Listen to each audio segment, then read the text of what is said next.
अस्सलाम वालेकुम, नमस्कार जय हिंद साथी, मोहम्मद इरफान कादरी। दोस्तों, हैदराबाद के अंदर पिछले 48 घंटे से एक तमाशा चल रहा। अभी आप कहेंगे कि तमाशा क्यों चल रहा, तो जो लोग समझ नहीं पा रहे, मैं उनको मोटे मोटे तौर पे बताना चाहता हूँ।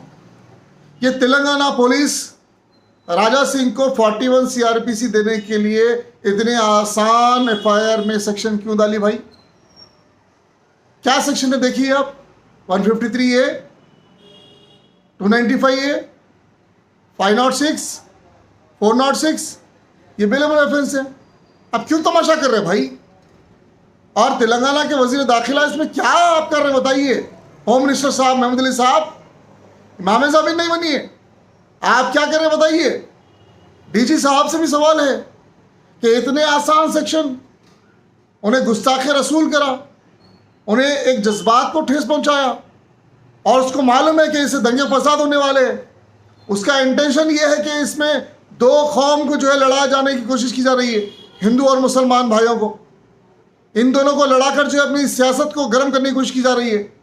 और इसी वजह से जो है उसको क्या नहीं मालूम है कि ये इस भड़काऊ भाषण की वजह से, गुस्ताखे रसूल करने की वजह से कहीं खतरे आम हो सकते हैं।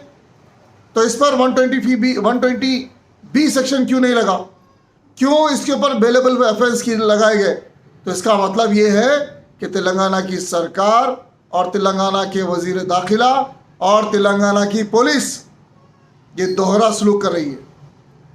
और मैंने एक वीडियो देखा दोस्तों, जहां पर कोर्ट के पास, नामपल्ली कोर्ट के पास, ये BJP के टट्टू लीडर्स आकर कहते हैं कि राजा जी संघर्ष कीजिए, हम तुम्हारे साथ हैं।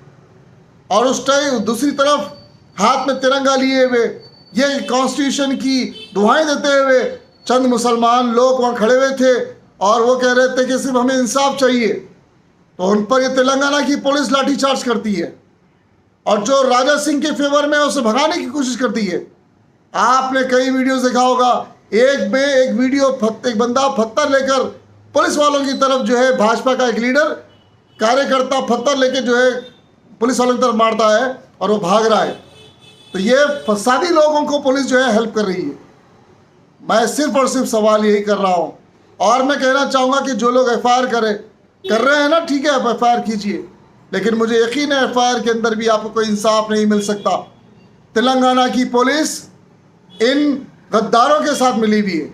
अगर आप कहेंगे कि क्यों, कैसे, तो मैं उसका सीधा एग्जाम्पल देता हूँ कि तेलंगाना की पुलिस ने 2016 का एक मेरा FIR, जिसमें क्राइम नंबर 60/2016, और उसमें मैंने राजा सिंह पर FIR किया था, और वो 7 साल मैंने केस लड़ा।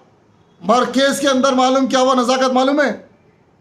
जो अहम दस्तावेज गोलकुंडा पुलिस स्टेशन को जमा करना चाहिए था, वो डॉक्यूमेंट सबमिट नहीं हुए। जो हुकूमत तेलंगाना से परमिशन लेना था, वो परमिशन नहीं ली गई। हालांकि मेरे एविडेंस पूरे स्ट्रांग थे। मैं अकेला कोर्ट के अंदर जाके मुकाबला कर रहा था राजा सिंह का, और वहाँ वो 84 साला राजा सिंह आकर हाथ जोड़कर मुझे इशारा करता, भाई माफ़ कर दो। उसके पालतू कुत्तों को भेज रहा था मेरे पास कि वह मुझे जो है कंप्लेंट वापस ले लो, या फिर कुछ जो है ना पैसों की देने की बात कर रहा था। उनके जो लोग कानूनी तौर पे उसको जो है ना देखभाली कर रहे थे, वो लोग मेरे पास आए थे, और ये जलील कुत्ता जो है ना पैरा पड़ने की कोशिश में था।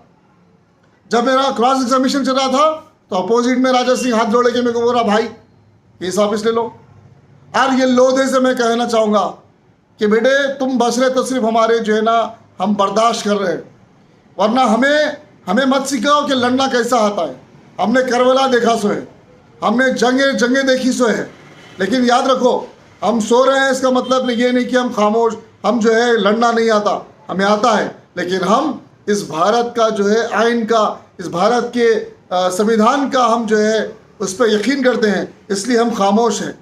और मैं तेलंगाना के, चाहे तेलंगाना के हो, चाहे मुल्क भर के जो मीडिया है, मैं उनसे भी कहना चाहता हूँ कि मुसलमान कमज़ोर नहीं है। मुसलमान के मुंह में भी ज़बान है, मुसलमान के पास भी ताकत है, लेकिन मुसलमान अमन चाहता है। मुसलमान गैर मुसलमान भाइयों को तकलीफ देना नहीं चाहता। मुसलमान उन मासूमों पे जुल्म नहीं चाहता। इसलिए आज मुसलमान सिर्फ और सिर्फ कोर्ट से उम्मीद लगा के बैठा, मुसलमान पुलिस से उम्मीद लगा के बैठा कि आप लोग जो है हमारी हमारे कानूनी तरीके से हमें इंसाफ दिलाएंगे और इस राजा सिंह को जो है जेल में डालेंगे। तमाम मुल्क में मैं अपील करता हूं कि सब लोग प्रोटेस्ट करें, लेकिन अमन के साथ प्रोटेस्ट करें, गैर कानूनी तरीके से प्रोटेस्ट ना करें। तमाम मेरे भाइयों से एक अपील है, और जज्बात में आकर गैर गलत काम ना करें, सरकारी दफ्तरों को, सरकारी चीज़ों को नुकसान ना पहुंचाएं। जय हिंद, अल्लाह हाफिज़, अस्सलाम वालेकुम।